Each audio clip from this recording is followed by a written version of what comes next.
Շարունակում ենք աշխատել ուղիղ եթերում, իմ հյուրն է Երվանդ Բոզոյանը, բարև ձեզ պարոն Բոզոյան, շնորհակալ եմ հրավերն ընդունելու համար։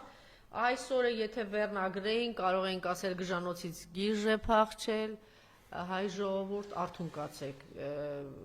գիշերը երկար է, անհանգիստ եւ տագնապալի գիշեր է մեզ սպառնում։ Գիտեք, ես շատ զայրացել էի, որ երեք նախագահները մոտավորապես այսպես արձագանքեցին այս խելագարի պորտկումներին ազգային ժողովում, հիշում եք, ասես կծեփեմ, կփռեմ, չգիտեմ ինչ-որ բաներ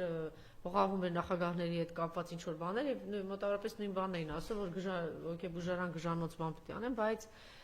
ես ամեն օր ասում եմ սա չեմ հոգնում կրկնելուց, որ եթե ժամանակին նույն հոգեխանգարմունքներով ապրող ինչ-որ մարդկանց հարցերը լուծեին, օրինակ ժապավենով ձեռքը կապեին կամ բերանը կապեին եւ համապատասխան տեղում նստացնեին եւ 4 հացը թրջեին տային, կարող է մի 65 միլիոն մարդ փրկվեր։ Հիմա մենք այդպես լինում է, էլի մեկի ձեռքը ասենք կարող է մի հիվանդանոց հայտնի, այդ հիվանդանոցը պայթեցնի։ Հիտլերի մասին է։ Դե 65 միլիոնով է։ Ներոնն էլ չէ, տենց բաներ արեց, Մուսոլինին էլ եւ այլն։ Հիմա ասենք մի ուրիշ գժի ձեռք մի հատ ավելի փոքր չքնաղ երկու հանրապետություններ հայտնվել, չքնաղ, հրաշք երկիր, երկու հրաշք հանրապետություններ, մեկը էդ է, որ քանի որ այդ ժապավենը չի գտնվել, ինչքան հասկանում եմ, մենակ Երվանդ Բոզոյանն ենք, որ ասում են այդ 4 հարցը կթրջենք կտանք, բայց չի գալիս այդ պահը, չի հասունանում, չի մոտենում, ինքը դառնում է սարսափելի վտանգավոր, որովհետև դեռ ժամանակին էինք ասում, որ միայն միամիտները չեն հասկանում, որ Թուրքիայի նկարտումները Հայաստանն է, միայն չեն բավարարվելու Արցախով եւ ընդհանրապես իրանց հատկապես եւ բանահյուսության իմիջիալոց գիտեք, չէ, տարիներ առաջ ձեռքսեր ընկել այդ ադրբեջանական, եթե գրականություն կարելի է կոչել, կան ջր պատմվածքներ եւ այլն, հայատյացությունը ուղղակի թափվում էր այդտեղից, չասեմ գեղարվեստական ինչ-որ բան էին իրենց ներկայացնում, ինչևէ, չնայած այդպես թերահավատորեն Թուրքիայի մասին ասեցինք, մեկ էլ տեսանք, որ գեղարվեստորեն մեր կարսը խլելով, որ համ փամուկը մեկ էլ պարզվեց Նոբելյան մրցանակի արժանացա, մեկ էլ դրա վրա բան էինք անում, առանց կարդալու թե ինչ է գրել, ուրախան ենք, թեպետ գեղարվեստական առումով ինքը լավ ստեղծագործություն էր։ Ինչևէ, հիմա այսօր ինչ-որ բաներ է դուրս տվել, մենք խոսենք դրա մասին, միևնույն է, կարևոր հարցը մնում է խելագարին գժի հարցերը հնարավորինս արագ լուծել, որովհետև հասել է արդեն Հայաստանի եւ Երևանին, այս մարդը ունի մի փրկության բան, ես երեք էլ ասեցի, ուրեմն հանրային խորհուրդը ինչ որ կազմում է բանարել, իրականում, պարոն Բոզոյան, չգիտեմ կհամաձայնեք թե չէ, իր միակույսը մնացել է Էրդողանը եւ Սորոսի բոնժերը, որտեվ Սորոսը ինքը լավ վիճակում չի, նկատի ունենալով որ Թրամփը եկել է իշխանության, այդ կռիվը դեռ շարունակում է տալ, բայց ոնց որ թե անզիջում է Թրամփը, ամենայն դեպս այդ գլոբալիստական բաների դեմ է եւ ոնց որ չի կրկում եւ շարունակում է այդ պայքարը, արդեն չկա գոյություն չունի, բայց սա դեռ էլ դրանց թշվառների հույսին է մնացել, ասենք այնտեղ հանրային խորհրդի մեջ Արա Խզմալյան, Ռուբեն Բաբայան, բոլորը սորոսական այդ բան տպել են։ Իհարկե այնտեղից կրճոններն են մնացել են Ռոբերտ Ամիրխանյան բան։ Սրանք էլ կան Վարդան Մկրտչյան եւ այլն, սենց գտել է դրանց լավ։ Ու ես միշտ բանը հետո իհարկե հասկացա, ինչքան երկար ու լավ են աշխատել մեր երկետ։ Չգիտես ինչի, այնպես է ստացվում, որ այս թատրոնները այն ժամանակ հնարավորություն ունեին եվրոպական տարբեր քաղաքներում ներկայացումներ խաղալու, ինչ-որ գրանտներ ստանալու, ինչ-որ ծրագրեր բռնությունը հայաստանանց նկատմամբ, չգիտեմ ինչը, սա, այն ժամ ասում եք, հա, այսպես հետաքրքրված են, հետո պարզեց ինչ հետաքրքրացրել, մի հատ տեսեք այս տղերքը, այս բաները, որ դարձան Սունդուկյանի թատրոնի ինչ-որ ղեկավարներ, Տիկնիկայինի են միտեղ Իգիթյան կենտրոնի, չէ, սա խորքային, գլոբալ, իրանք մի ուղղությամբ չեն աշխատում, Աննային մազերից կբռնեն ու կասեն արագացրու, այդ կրթական ծրագիրը աղջիկ ջան, դու չես հասկանում, որ դու պետք է այդ ժողովրդին ասես գնա, դու այն ցածր բանի մակարդակի պիտի իջեցնես, այս պատահական բան չի, որ ամեն մյուսին ասում են այս թատրոնը սրա, այսինքն ծրագրավորված բանակը այնտեղ ինչ որ Ժաննաներ, Մայաններ, չգիտեմ ինչ է ունենք, առավոտից իրիկոնս էս փախծում էին հայոց բանակը, չէ՞։ Ինչ է կատարում։ Մարդիկ կազմակերպած թուրքական դե թուրքերն էլ առան Սորոսի այդ ճյուղը ու կազմակերպած այսպես գրավեցին։ Այս գժին դեռ կգանք մենք 4 պատերազմ բերող։ Ինքը ասում են ընկնավորվում է դրանից, բայց դա փաստ է, մարդը խաղաղություն հաստատած նախագահների մասին ասում, դուք ուզում եք պատերազմ, այ ասել Թումանյանի տավարիցավ 4 պատերազմ ես բերել ու դու խոսում ես պատերազմ բերող հաղթած նախագահների անվտանգություն բաղ նախագահների մասին, որ դու բանի իրեք նախագահների թեմաներն են, եթե չնայած ես որոշել եմ առանձին խոսել, եթե հարկամարին կարող ենք անդրադառնալ։ Ինչևէ, մի քիչ հեռվից գանք, բայց շատ ուղիղ կապ ունի։ Թրամփ-Պուտին ինչ է տեղի ունենում։ Եվ այս ամենի անդրադարձը մեզ վրա, ընդհանուր Հայաստանի։ Ձեր նշած այդ, այսպես ասած, այդ սորոսական տրենդը արդեն ավարտվում է ոչ միայն Հայաստանում, այլ նաև ավարտվում է ամբողջ աշխարհում մեկ։ Միացյալ Նահանգներից սկսում է այդ process-ը, ես համոզված եմ, որ դա տարածվել է նաև եվրոպական տարածաշրջանում։ Ասող չկա այս գժին, որ այդ տանցել է։ Եվրոպայում այդ Լեպենի դեմ այդ դատական գործընթացը ինչ նպատակ ունի։ Բոլորը գիտեն, որ 2027 թվականի նախագահական ընտրությունների գլխավոր ֆավորիտը լինելու Լեպենը։ Դա համար այդ նույն շրջանակները փորձում են կանխել Լեպենի հաջողությունը։ Նույնը կարելի ասել Ռումինիայում ռումինական Լեպենը Ջորջեսկուն ինքը փաստացի այս վերջին ընտրությունների ժամանակ հաղթեց, բայց կասեցրեցին։ Սա գլոբալիստների, այսպես ասած, վերջի շունչն է, որովհետև գլոբալիստների ֆորմալ տեսակետից, այսպես ասած, գլխավոր այցեքարտը դա արդար ազատ ընտրություններն էին։ Հիմա իրանք փաստացի ամբողջ աշխարհը տեսնում է, որ այդ մարդիկ փաստորեն արդար ընտրություններ հասկանում են միայն իրանց մեջ ազատ ընտրություններ։ Իրանք չեն ճանաչում ցանկացած ընտրություն, որը իրանց տրամաբանությունից դուրս լինի։ Բայց Միացյալ Նահանգների վերջին նախագահական ընտրություններից հետո, Տրամփի հաղթանակից հետո այս process-ը ամբողջովին դե 180 աստիճան փոխվում է։ Դրա պատճառը կայանում է նրանում, որ այդ ձեր նշած գլոբալիստների տնտեսական բազիսը փլվում է։ Այսինքն տնտեսական դաշտի փլուզումը ոնց որ խորհրդային միությունը փլվեց։ Խորհրդային միությունը փլվեց, որտեղ խորհրդային համակարգը, տնտեսական համակարգը, քաղաքական համակարգը այլևս չէր համապատասխանում 20-րդ դարի, 21-րդ դարի ժամանակից զարգացման տրամաբանությանը։ Այսինքն ինքը տոտալիտար համակարգ էր, մարդը այնտեղ ազատություններ գոյություն չուներ, ինքը փլվեց օբյեկտիվ պատճառով, այնտեղ դժվար է ասել թե միգուցե ասեն կարող է անհատների ինչ-որ դեր կատարես, բայց մեծ հաշվով այդ համակարգը կամ պետք է ռեֆորմացիա ենթարկել Չինաստանում, կամ պետք է փլվեր։ Բայց կար չէ Չինաստանի դեսիաոպինի բռնած ճանապարհը կար, բայց Չինաստանը չէ ինքը առնաշտորներ նեպի, ճիշտ է, բայց ինչ որ բաներով բայց ուզում ասեմ, բայց այնուամենայնիվ Չինաստանի մոդելը դա արդեն այն խորհրդային կոմունիստական համակարգը չի։ Այսինքն այն համակարգը, որ հիմա Չինաստանում է, ոչ մի կապ չունի կոմունիստական, սոցիալիստական համակարգի հետ։ Ինքը արտաքուստ կոչվում է կոմունիստական, բայց իր բովանդակությամբ ինքը ժամանակակից, մոդեռնիստական, կապիտալիստական համակարգ է, պարզապես զուտ այսպես շղարշի ձևակերպում պահպանվում է, այսպես ասած, կոմունիստական անունը, բայց իրականում դա է։ Այսինքն հիմա այն ինչ եմ ուզում ասեմ, որ ամբողջ աշխարհով մեկ այն կապիտալիզմի մոդելը, որը մոդեռն գլոբալիստներն են առաջարկում,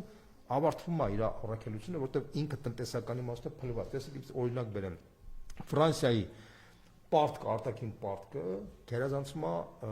բանը իր համախառն ներքին արդյունքի 120%-ը։ Իտալիայում մոտավորապես 130%-ի է հասնում։ Այսինքն եթե մենք ասում ենք մեր արտաքին պարտքը ավելացել է մինչև 60%-ը հասել, պատկերացրեք բոլոր եվրոպական երկրների մոտ գրեթե 2 անգամ ավելի վատ վիճակի մեջ է։ Եվ այնտեղ գլխավոր շարժիչը Եվրոպայի դա Գերմանիան է, որը հիմա կամաց գնում է դեպի փլուզման, որտեղ Գերմանիան փաստորեն հրաժարվելով էժան գազից ռուսական եւ իրանց այդ ավանտյուրիստները, որ եկան իշխանության, այդ խաբիկները, բերբոկները, որոնք ասում էին, որ պետք է կես ժամվա տեղը 15 րոպե դուշի տակ լողանաս, որ պետք է ասենք, չգիտեմ, ջուրը sense բաց թողնես, հիշում եք, որ մեր հայտնի ներկայացնել ասում էր, որ պուլպուլակներին պետք է փակես, բայց ոնց անի նույնը, այսինքն երևանցիները թող խոզանակով ատամները չմաքրեն, գյուղերում ջուր կունենան։ Ահա, ես սա այս խելագարությունը դա տրենդ է եղել։ Այդ տրենդի նոր բան չկա, էլի։ Տրենդը ոչ մի նոր բան չկա, ոչ մի նոր բան չկա։ Այդ խելագարությունը գիժ են լինում, այո, բոլոր այդ տրենդերը դա ֆորմալ իմաստով կոչվում են կանաչների շարժում։ Այդ կանաչների շարժումը ինքը իր ավարտը մենք արձանագրել ենք շատ մոտ ժամանակաշրջանում, որովհետև Եվրոպան հատկապես այս Տրամփի եւ Ռուսաստանի այսպես ասած մեջտեղը ճզմվելու է եւ ինքը ըստեյության այն մոդելը, որ ինքը սարքել է, այդ մոդելը արդեն փլված վիճակի մեջ է։ Այսինքն մի պահ գալու է մենք բոլորս տեսնել ենք ինչպես որ խորհրդային միությունը փլվեց Այդ նույն եվրոպական այդ երկրների այդ ամբողջ մոդելը դες փլվելու է։ Տրամպը փորձում է փրկել Միացյալ Նահանգները այդ իրավիճակից։ Տրամպի հաջողությունը, Տրամպի իշխանության գալը դրանով է պայմանավորված։ Տրամպը ինչ է այդ տարիֆները բարձրացնում, ինչ է այդ բաները դնում։ Ինքը փաստացի Միացյալ Նահանգները այսօր միակ համաշխարհային գերտերությունն է, ինքը ասում է միակ համաշխարհային գերտերությունը մեր համար թանկ է նստում, որտեղ դրա համար մենք պետք է վճարենք բոլոր երկրներին, մենք այդ հնարավորությունը չունենք։ Այսօրվա դրությամբ Միացյալ Նահանգները իրական էկոնոմիկա գոյություն չունի։ Այսօր մենք բոլորս գիտենք, որ համաշխարհային ֆաբրիկան, արտադրության ֆաբրիկան դա Չինաստանն է։ Բոլորս հասկանում ենք։ Ավելին կարամ ասեմ, արդեն միջազգային չինական եւ նույնիսկ եվրոպական բոլոր ֆինանսական քաղաքական շրջանակները արդեն Միացյալ Նահանգներին բնութագրում են որպես թղթե վագր։ Հասկանում եք, այսինքն ուզում ասեմ, որ այս process-ները որ գնում են, դա պատահական չի, սա սոցիալ-տնտեսական ամբողջ այդ համակարգը կանգնած է լուրջ ճգնաժամի առաջ, որի պատճառով էլ Տրամպը եկավ իշխանության եւ արմատապես 170-ական փոփոխություններ ակնալու ամբողջ աշխարհով մեկ։ Ասեմ դες, որ այդ փոփոխությունը շահեկան է մեր համար։ Ինչի է շահեկան, որտեվ այս խելագարական, այս մոդեռնիստական, իբր գլոբալիստական այդ պատկերացումները, որը ոչ մի կապ չունի մարդկային նորմալ արժե համակարգի հետ, դա մարդու արժեքների այլասերման էլեմենտն է, հա, դա կամաց ավարտվում է։ Եթե նկատում եք, որ արդեն Միացյալ Նահանգներում այդ այսպես ասած գենդերային հավասարության բանը արդեն կամաց անցնում է անցյալը եւ կարեւորությունը դառնում է մարդու ունակության խնդիրը, կապ չունի դա մարդը սև է, սպիտակ է, կին է, տղամարդը, կարեւորը մարդը ինքը արժանի է, խելոք է, թե ոչ։ Այս եւ ընդհանուր առմամբ այս ողջամիտ մոտեցումները մոտեցրել են արդեն Ռուսաստանի եւ Միացյալ Նահանգների դիրքորոշումների շատ հարցերի շուրջ եւ վերջապես եկել են եզրակացության, որ ոչ Միացյալ Նահանգները, ոչ Ռուսաստանը պետքա ընդդեմ միջազգային հարաբերություններ չաշխատեն, այսինքն եթե Միացյալ Նահանգները գիտի, որ ասենք Կովկասը իր համար շատ հեռու է, հետաքրքիր չի, բայց Ռուսաստանի համար կարևոր է, ուրեմն Կովկասը պետքա մնա Ռուսաստանի հետ ավելի կարևոր տեղ, ասենք կամ Հյուսիսային Ամերիկան, կամ ասենք չգիտեմ Մեքսիկան, որը շատ հեռու է Ռուսաստանից, ապա Ռուսաստանը պետք է ակտիվ դերակատարություն ունենա։ Վիճարկելի բաներ կան, չէ՞, այնուամենայնիվ Թուրքիա, կան իհարկե կան վիճարկելի, օրինակ Միջին Արևելքը դա վիճարկելի տեղ է։ Ադրբեջան ոնց եք պատկերացնում, Ադրբեջանը այս կողմը, այն կողմը միատեսիկ չէ, դա չի նշանակում, որ բոլորը պետք է հավասարվեն, ասենք, չգիտեմ, ստեղ Ռուսաստանին կամ այնտեղ հավասարվեն Միացյալ Նահանգներին։ Ոչ, դրա մասին չի խոսքը։ Խոսքը կանում է նրանում, որ այլևս գերտերությունները ներքին պայմանավորության են գալիս, որ մեկը մյուսի դեմ ակտիվ դերակատարություն չի աշխատում։ Այսինքն ամերիկացիները չեն աշխատացնելու ընդդեմ ռուսներին ստեղ, կամ ռուսները չեն աշխատացնելու Մեքսիկան ընդդեմ Միացյալ Նահանգներին։ Թուրքիայի Ադրբեջանի նկրտումները օրինակ չէ, իհարկե Թուրքիայի եւ Ադրբեջանի նկրտումները միշտ կլինեն։ Եթե դուք մտածում եք, որ Թուրքիայի Ադրբեջանի նկրտումներն են ստեղ գերակշիռ դեր կատարել Հայաստանում, չափազանց սխալվում եք։ Թուրքիան եւ ադրբեջանցիները դրանք արդեն փոքր խաղացողներ են, շատ ավելի գլոբալ խաղացողներ կային։ Իսրայել, Մեծ Բրիտանիան, Իսրայել, հա, իրանք են ավելի գլոբալ դեր կատարել։ Հիմա Տրամպը ասում է, ես այլևս չեմ ուզում այդ ֆունկցիան վերցնեմ, դու իմ մոտ մի վերցրի այդ ֆունկցիան, որպեսզի մենք ողջամիտ համակարգեր սարքենք, որպեսզի աշխարհը գնա ոչ թե արժակատման, այլ աշխարհը գնա դեպի համագործակցություն։ Տես ասենք մենք ընդունում ենք, որ Ռուսաստանը պետք է ունենա իր շահերը Անդրկովկասում, իր շահերը Ուկրաինայում։ Դա տրամաբանական է։ Դու պետք է ընդունես, հարգելի Պուտին, որ Միացյալ Նահանգները պետք է ունենան իր շահերը Պանամայում, Մեքսիկայում, Կանադայում, որը տրամաբանական է, որովհետև ռուսներն էլ որ ակտիվ աշխատում են Վենեսուելայում, դա էլ տրամաբանական չի, այդ իմաստով։ Այսինքն երկու երկրների լիդերները սկզբունքային եւ ֆունդամենտալ պրինցիպիալ համաձայնության են գալիս, որ իրանք պետքա աշխարհի ոչ թե զոնաների բաժանեն, այլ պետքա հարգեն միմիայն շահերը եւ մյուսի դեմ ռադիկալ չաշխատեն, ոնց որ երևում է նախնական բանակցություններից, ինչ է նկատելի։ Ես կարծում եմ, որ կանք մեր հենց կոնկրետ Հայաստանի նախ եւ առաջ երկու երկրների հարաբերություններն են նորմալ։ Այս տարիֆներով բանով այդ ամեն ինչ ուզում եմ։ Տարիֆները Տրամպի կողմից դա մի հատ մոդել էր, որտեղ ինքը փորձում է երկխոսության մեջ մտնի աշխարհի հետ։ Դա գլխավոր նպատակը դա էր։ Բայց շատ շոկային էր։ Շոկային էր, բայց այդ առանց ուրիշ ձևի հնարավոր չի, ինքը շոկային տարիֆները բարձրացրեց։ Հետո Լպենը այդպես ասեց, Լպենն ասեց ինքը դա հաստատելով ուղղակի բոլորին հրավիրում է բանակցությունների, դա տրամաբանական ինքը ասենց ասեմ Միացյալ Նահանգները լինելով ասում են թե Միացյալ Նահանգներում արդեն Միացյալ Նահանգների iPhone-ների 90%-ը չինական է։ Միացյալ Նահանգների չիպերի 70% է, Միացյալ Նահանգների նոութբուքների 70%-ը չինական են։ Միացյալ Նահանգները որ մարդիկ որ ապրում են, հագնում են, բնդրան 70%-ը չինական ապրանք է։ Այսինքն Միացյալ Նահանգները, ասեմ դες մանակ, նույնիսկ ռազմաարդյունաբերական համալիր արդեն կարելի ասել պայմանական հասկացողություն, գրեթե կարելի ասել չունի։ Այսինքն այդ երկիրը արտադրական հզորությունները պրակտիկորեն գոյություն չունի։ Դրա մասին են ասում ռազմական, եթե ինքը կանգնեցնի, Իհարկե, հետերից է գալիս, այսինքն Տրամպը փաստացի ոնց որ ոնց ձևակերպեն, ոնց որ Պուտինը որ եկավ Ռուսաստան դատարկ վիճակի մեջ էր, չէ, եկավ իշխանության, ինքը դատարկ տեղից ինքը երկիր սարքեց։ Հիմա Տրամպը ինքը արձանագրում է, Տրամպի իշխանությունը արձանագրում է, որ Միացյալ Նահանգները այդ ազատ առևտրի, այսպես ասած, փուչիկի կոնցեպցիայի տակ հայտնվել էր մի հատ բանի մեջ, որ ինքը դոնորի դեր էր կատարում ամբողջ աշխարհին, ինքը դարել էր մի հատ շուկա, որտեղ բոլորը գալիս էին այդտեղ իրան ապրանք էին ծախում, բայց ինքը Միացյալ Նահանգները բացի դոլարից էլ ոչ մի ապրանք չուներ ծախելու, հասկանաք, եւ եկան եզրակացության, որ Միացյալ Նահանգների այդ համաշխարհային գերտերության ֆունկցիան իր դեմ է դուրս գալիս, ոնց որ Խորհրդային Միության ժամանակ ասում են, որ Խորհրդային Միության համաշխարհային կոմունիստական հեղափոխության կոնցեպտը որ կար, իր դեմ էր աշխատում, որտեղ Խորհրդային Միությունը բոլորին օգնում էր, սեփական ժողովրդի հաշվին սեփական ժողովուրդը աղքատության մեջ էր հայտնվում։ Հիշում եք այդ պատմությունը։ Հիմա նույնը Միացյալ Նահանգներում է, ոնց որ Խորհրդային Միությունը Գորբաչովը փորձեց բանը փրկել, բայց չստացվեց, իր Դենսիոպինը փրկեց Չինաստանը այդ կոմունիստական մարազմից եւ Չինաստանը նորմալ զարգացման ճանապարհով գնաց։ Հիմա Տրամպը փորձում է փրկել Միացյալ Նահանգները այդ գլոբալիստական մարազմից, բայց այն ամենի պահել։ Չի փրկի, չեմ կարող։ Կարողանա թե չի կարողանա Տրամպը դա անել, չեմ կարող ասել, բայց իր մտադրությունը շատ ազնիվ է եւ հայրենասիրական է իրանց երկրի տեսակետից։ Եվ այդ իմաստով նաեւ իր երբ որ երկրի գլխավոր լիդերները իրենց պատկերացումներով առողջ պատկերախնդիրներ ունեն, դա համաշխարհային բանի վրա շատ դրական է ազդում։ Եվ այդ իմաստով մեր վրա էլ է դա դրական ազդելու, չի կարող բացասական ազդի։ Եվ այդ իմաստով մեզ տալիս այդ շանսը, որ մենք կարողանանք այդ վիճակից դուրս գալ։ Այսինքն Հայաստանը այլևս բաժանարար գծի դեր չի կատարելու։ Հայաստանը չի դառնալու այդպիսի բան։ Ավելին կարամ ասեմ, որ նույնիսկ ենթադրվում է որ Անդրկովկասը պետք է այդպիսի դեր չկատարի։ Հիմա դու կարող ասես որ Թուրքիան դեր կունի, իհարկե Թուրքիան միշտ էլ կուզենա որ իր ազդեցությունը մեծացնի, բայց Թուրքիան այն կշիռը չունի, ինչպես որ ուներ Միացյալ Նահանգները, ինչպես որ ունեն գլոբալիստական մյուս կենտրոնները։ Թուրքիան ստեղ ուղղակի իրանց օպերատորի ֆունկցիաներ կատարում, երբ որ Միացյալ Նահանգները այլևս թուլացնում են կամ վերացնում են իրենց դերակատարումը, Թուրքիայի դերակատարումը ավտոմատ դառնում է շատ ավելի երկրորդական։ Այդ իմաստով ես կարող եմ ասել, որ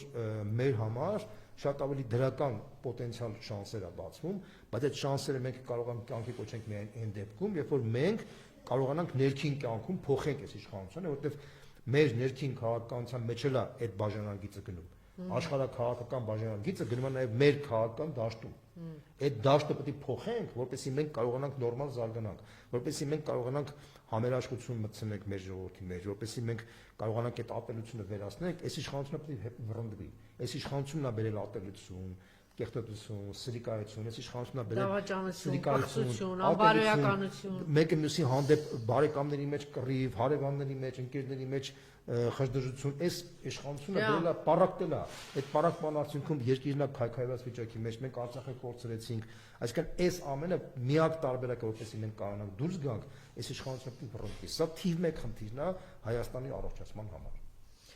Շատ լավ, մի հատ այսպես թեթև հարց, բայց արդեն տեսանել է որ հարցեր կան։ Հիմա տեսեք Սիրիայի շուրջ ինչ է տեղի ունենում, Իսրայել, Թուրքիա, չէ, չեն կարողանում կիսել, բան։ Դա առանձին խնդիր է, դա առանձին թեմա է, չարժի անդրադառնալ։ Սիրիան պարզա Ասադից հետո ինքը դառել է մի հատ շատ բանը կոնգլոմերատ,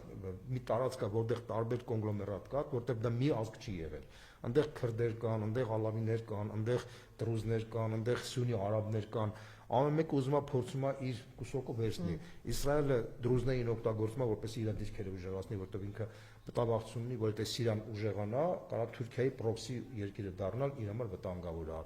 Ալավիները ցեղասպանության առաջ են կանգնած։ Քրդերը փորձում են իրենց դիրքը ամրապնդեն ամերիկացիների միջոցով, թուրքերն ուզում են ամեն ինչ անեն, որ քրդերին որպես քաղաքական գործող վերացնեն։ Դա այդ Շատ լավ։ process-ը Կհաջողի այնուամենայնիվ կանգնեցնել պատերազմը երբ, ինչու, ինչ պայմաններում։ Ուկրաինա, Ռուսաստան։ Ուկրաինա։ Ես sense ձևակերպեմ, դա շատ բարդ խնդիր է, շատ բարդ։ Ես կարծում եմ, որ առանց Զելենսկու հերացման այդ պատերազմը չի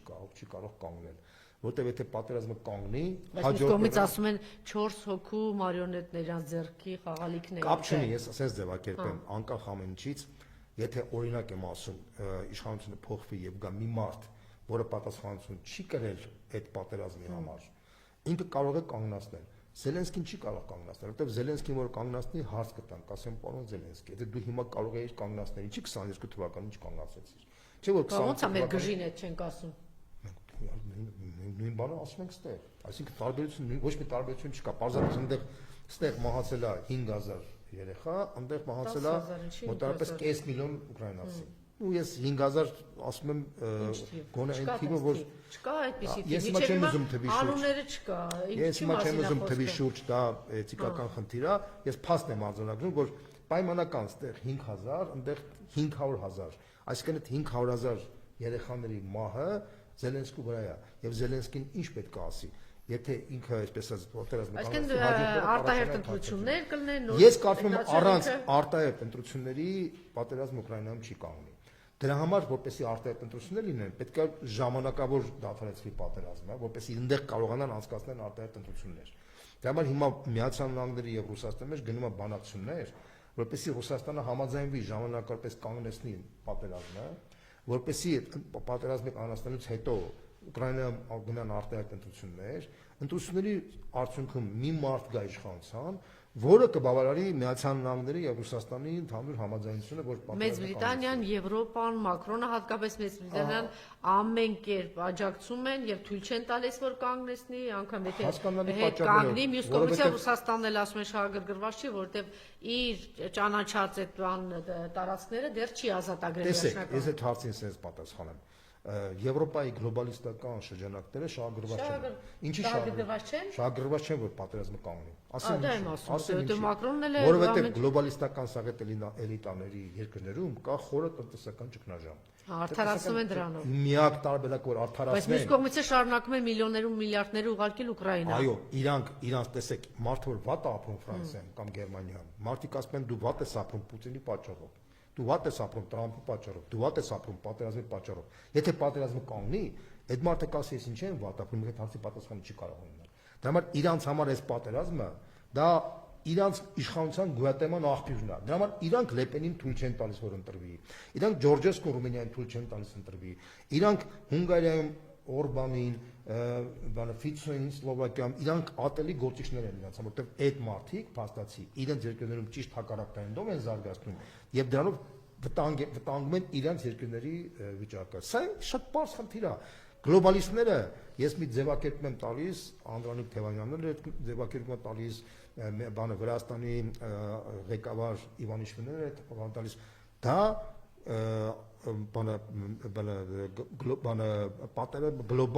գլոբալիստների պատերազմի կուսակցության ներկայացուցիչներ են։ Այսինքն դրանք այդ մարդիկ են, որոնք ապրում են, սնվում են պատերազմով, իրանք առանց պատերազմի չեն կարող գոյատևել, որտեղ իրենց տնտեսական համակարգերը փլված վիճակի մեջ են։ Ինչու է շարունակում Նիկոլը այնուամենայնիվ այդտեղ են մակետ գտնել, որտեղ ինքը այդ պրոդուկտն է, ինքը այդ համակարգի գլոբալիստների ձակն է Հայաստանում։ Գլոբալիստների ձակը Հայաստանում չի կարող առանց իր մոր գոյություն ունենալ։ Այդ մայրը քանի կա, ինքը ստեղ թրվռում է։ Բայց հաշվառելով այն հանգամանքը, որ գլոբալիստների վիճակն է արդեն բարդացել իրանց երկրներում ծանր վիճակի մեջ, եւ հաշվառելով որ գլոբալիստները պարտվել են արդեն Միացյալ Նահանգներում, դեռ Ռուսաստանում շուտ բանից էին պարտվել, եւ Ռուսաստանի եւ Միացյալ Նահանգների ազդեցությունը արդեն դոմինանտային դերակատարում։ Բայց Նիկոլը դա չի հասկանում։ Ինքը հասկանում, բայց ինքը այլևս ճար չունի։ Ինքը այլևս ճար չունի։ Էրդողանը կա ու կա։ Կապ չունի։ Էրդողանը այդ դերակատարությունը չի կարող ունենալ։ Չէ՞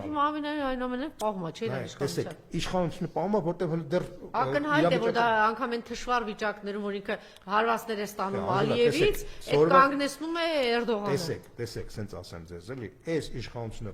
պահումա, որտեղ հաջորդ ընտրության ժամանակ ինքը պարտվելու է։ То есть այդ փուլն է, այսինքն ինքը իշխանությունը կարող փոխես կամ արտահերթ ընտրությունների ճանապարհով, կամ հերթական, կամ ֆորս մաժորով։ Դուք վստահ եք, որ մենք մեծ անակնկալի առջև չենք կանգնելու, ինչպես 20 թվականի պատերազմից հետո ասենք այս երկիրը հանձնող պիղծ ուժերին ձայն տվողներ կային։ Ես վստահ եմ, Ինչու եք վստահ եմ, որովհետև ասացի մի քանի ասում են, որ ԿՊԻ ներսում անգամ 2000 մինչև 26-ը բան պաշտոններ են բաժանում, խմբավորումներ կա։ Ես ասեմ ձեզ ԿՊԻ ներսում այսօրվա դրությամբ կա ավելի շատ խոճապային տրամադրվածություն, որովհետև իրանք շատ լավ հասկանում են, որ նույն Գյումրիի ընտրությունների այդ մոդելը կարող է դառնա համահանրապետական մակարդակով 26 թվականի ընտրության մոդելը, եւ իրանք հասկանում են, որ պարլամենտական համակարգը այդ իմաստով լավ համակարգ է, այն իմաստով, որ ինքը թույլ չի տալիս, որ որևէ ուժ 50+1% ունենա։ Դա այդպես չի լինում, այսինքն 51+1% կարող ունենա այն ուժը, օրինակ եթե Գարեգին Նժդեն վերակենդանանար, կարող 51+1% ունենար։ Կամ ասենք, չգիտեմ, եթե Սասունցի Դավիթը վերակենդանանար, կունենար 51+1%։ Բայց հանդարտ վիճակներում 50+1% ոչ մեկ չի կարող ունենալ։ Եվ հիմա առաջացել է մի իրավիճակ, որտեղ Նիկոլ Փաշինյանի ուժը 51+1% չի կարող ունենալ, ինքը չունի որևէ դաշնակից, որը կարող իր այդ կոալիցիա։ Ընդհանրապես ինքը պիտի ձայն չունենա, մենք ինչի մասին ենք խոսում։ Չէ, ձայն չունի տեսեք, ձայն չունի, այնտեղ Էդմոն Մարուկյանն է աճեցնում, ասենք եթե իր դոգը այնտեղ խայտարակ վիճակում է, չի հասցնի մի հատ նոր դոգ ծնի, վերի Երևանի ընտրությունների նման ինչ-որ բանանի։ Պատկերացրեք, էլի ընդհանուր առմամբ նախ եւ առաջ իր վարկանիշը կազմում է մոտավորապես 10-11%։ Այս է իրականությունը։ Բայց 10-11%-ից բացի ինքը ունի նաեւ վարչական ռեսուրսի գործոն։ Վարչական ռեսուրսը ունենա Գյումրիում կազմել է մոտավորապես 20%։ Ես իմ մեր հաշվարկներն եմ ասում, ինքը ունեցել է 10%, վարչական ռեսուրսը մոտ 20%, իր տեխնիկացիաները, քանի որ ԿՊԻ-ից դուրս մարդ էր, 5% էր գումարվել է, դարձել է 36%։ Այսինքն 36%-ը դա, բայց այն պարագայում, երբ որ ամբողջ Հայաստանի վարչական ռեսուրսը կուտակել էին Գյումրիի վրա։ Հիմա պատկերացրեք, եթե ամբողջ Հայաստանում մեկ ընտրություններ ա գնում, այդ վարչական ռեսուրսը առնվազն կիսվում է երկու անգամ։ Այսինքն իր վարչական ռեսուրսի բայց այնուամենայնիվ պիտի եւ հանրությանը եւ քաղաքական գործերն անպայման բանանել ներարկել, որ պիտի Նիկոլի հետ որևէ պարագայում ընտրության չգնա։ Իսկ մենք հասնենք նրա, որ ինքը չլինի միջև 2026 թվականի, այսինքն այս բանը երկիր հանձնող ծախող Հայաստանում մենք պիտի միատիրական Ես համաձայն եմ, բայց մեկ էլ հանկարծ լինի այն ինչ որ եղավ, ասենք 21 թվականի պատկերացնում։ Չի կարող այս բան լինի այլևս։ Մի ասեք, չի կարող լինի։ Ես ասում եմ, ձեզ պնդում եմ, ես որպես պնդում եմ, որ չի կարող լինի, որպես քաղաքագիտական բոլոր նորմերով պատերազմից հետո երկիր հանձնող որևէ ուժ չէր կարող, սա նոնսենս է, բայց դա տեղի ունեցավ, չէ՞ մեզ։ Հիմա այդ նոնսենսի քաղաքացիական մեջ կա նաև հետևյալը, կա ճոճանակի այո, ասել եք, հա։ 20 թվականը 18 թվականը ընդամենը 2 տարով էր անցել։ Այսինքն մարդիկ իրեն ինչ որ դու ես պատկերացնում, ես եմ պատկերացնում, ժողովուրդ ավելի դանդաղ է մտածում։ Ոնց 4 պատերազմ բերող մարդուն դեռ ընկալում է պիտի խաղաղություն բերի։ Աշխարհում բոլոր երկրներում էլ, օրինակ ասեմ, Գերմանիայի պես ժողովուրդը, Խաբիկի պես Բերուկպես ամմերսնակների պահել էր իշխանության 5 տարի պահել էր, հիմա արդեն դա նույն պրոցեսը բոլոր տեղերում ա։ Իտալացիները Մուսոլինի իհարկե, տեսեք հիմա Բայդենի պես դեմենցիա հիվանդ մարդուն, որը օդի հետ էր բարևում այդ մարդը, դուք հասկանում եք, այդ մարդը մնաց 5 տարի կառավարեց, չէ՞։ Այսինքն էդի մտածել, որ այսպես մի հատ sense-ս անում մի անգամ իշխանությունը փոխվում է, տենց բան չկա, դա մենակ ավանտուրիստները կարան մարդկանց հավատացնել, որ այսպես անելով մի անգամից իշխանությունը կարելի է փոխել։ Աշխարհի ոչ մի երկրում տենց մի անգամից տենց որներ, ասենք Սադամ Հուսեյնը երկար 30 տարի չէր կառավարի, Մուամմար Կադաֆին 40 տարի չէր կառավարի։ Մարդը ծաղկեց։ Չէ, հարցը դրա մեջ չի, բայց նույնիսկ վերջի ավանտուրիստներ ինքը որոշակի ցանկացած ժողովուրդ ինքը ունի որոշակի սահմանափակ ժամանակակ, որտեղ ինքը սկսում է արդեն հասունանալ, որ պետք է փոխվի։ Հիմա տեսեք, Հայաստանի նման երկրներում մոտավորապես 10 տարի մեկ կամ 2 սրոկը մեկ ամեն երկիր ղեկավար կառավարում ու հեռանում է, որտեղ ժամանակը գալիս է ինքը արդեն մարդիկ հոգնում են այդ մարդուց։ Հիմա Հայաստան ինքը արդեն երկրորդ սրոկը կառավարել է, երրորդ սրոկ պետք է գնա 26 թվականի, երրորդ ժամկետ արդեն ոչ մեկ չի հանդուրժում։ Մի հոգի կարոզում էր անել 2000 տարի, չհանդուրժեցին։ Հիմա նույնը ստեղ է։ Այսինքն երրորդ ժամկետ Նիկոլ Փաշինյանի Այսինքն ոչ մի աղետ, ոչ մի ողբերգություն, ոչ մի ցեղասպանություն, ազդեցություն չի ունենում ժողովրդի գիտակցության վրա, պիտի ավանակը ինչա, պիտի գիժա, միջև մնա։ Արժանա ջան, դա իրականությունն է, դա ցավոք սրտի, բայց դա իրականությունն է։ Հիմա անկախ ամենից չէ նաև քաղաքականության մեջ գծած, հասկանալի է, իհարկե կարող էր ֆորս մաժոր եւ ինքը հեռանալ, բայց ֆորս մաժորը չեղավ։ Հիմա հանգամանքների բերումով Ադրբեջանում եղավ ֆորս մաժորը Ալիևին հաջողվեց։ Կան այդ ուժերը բունկերում հայտնված փախած, չգիտեմ ինչ մարդը, ակադեմիաներից բռնած զինվորականներից բոլորը հայտարարում են, այս անձին պետք է հեռացնենք եւ չի գտնվում այդ ուժը, որ հեռացնի։ Էլ ինչ պիտի լիներ ընդդիմության համար։ Ես միշտ հիշում եմ այն իրանց կենթանու անունտան պետք է ասեն ինչ է բանը, ընդդիմությունը որ քայլելով գնաց աղոթելու, հիշում եք։ Ծառուկյաններ, Վազգեն Մանուկյաններ, Վանեցյաններ, բոլորը նախագահներն են իրաց թիկունքում,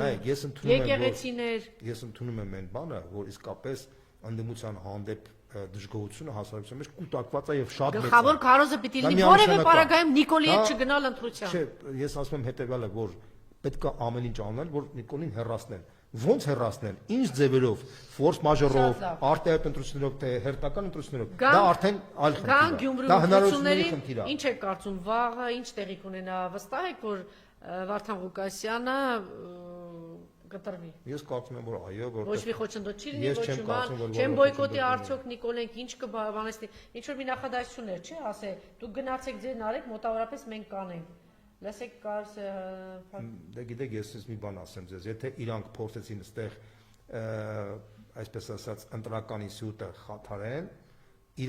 իրանց իսկ հենարանը կոչնչացնեն, որտեղ Նիկոլ Փաշինյանը ինքը կորցրել է իր սոցիալական մենք թողնում ենք գնացեք ում ուզում եք ընտրեք, վայելեք, բայց չեք վայելելու։ Այսօր նորից Ալենը խոսել է, ինչ է ասել Ալենը Վարդան Ղուկասյանի հետ կապված։ Ահա, ասենք տեսեք, հանցագործներն ասում են, որ պիտի Վարդան Ղուկասյանը լինի բանտում։ Տեսեք, այս իշխանությունը շատ կարևոր մի հատ բան եմ ուզում ասեմ։ Նախորդ իշխանության ժամանակ միշտ ընտրությունները ընտրակաշառքով է գնացել, կեղծվել էր կամ որոշակի բանը լեգիտիմ չէր եղել, բայց նախորդ իշխանությունների լեգիտիմության հիմքը այլ էր։ Ընտրությանի լեգիտիմությունը չէր։ Նախորդ իշխանության լեգիտիմությունը պայմանավորված էր Ղարաբաղի պատերազմով, Ղարաբաղի հաջողությունով, Ղարաբաղի հաղթանակով։ Ասենք ոնց որ Ֆրանկոն իր լեգիտիմությունը պայմանավորված էր Իսպանիայում կոմունիստներին վրընդելով, որով կարողացավ ինքը, բայց ինքը ավտորիտար համակարգ էր, չէ՞։ Հիմա Հայաստանը միշտ եղել է կիսա ավտորիտար, կիսա դեմոկրատական երկիր 30 տարվա մեջ։ Բայց այդ 30 տարվա իշխանությունների լեգիտիմության աղբյուրը հիմնականում եղել է պատերազմի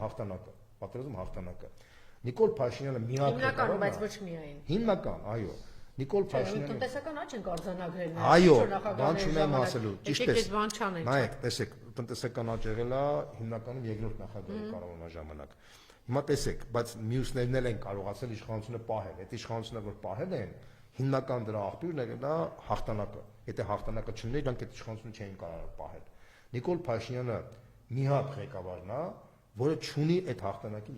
հաղթանակի լեգիտիմության հիմքը։ Այսինքն ինքը պարտվել է, ինքը հանձնել է Արցախը, ինքը չունի։ Իր միակ լեգիտիմության բազան մնացել է ընտրությունը։ Եթե ինքը ընտրությունն էլ փորձի կեղծել կամ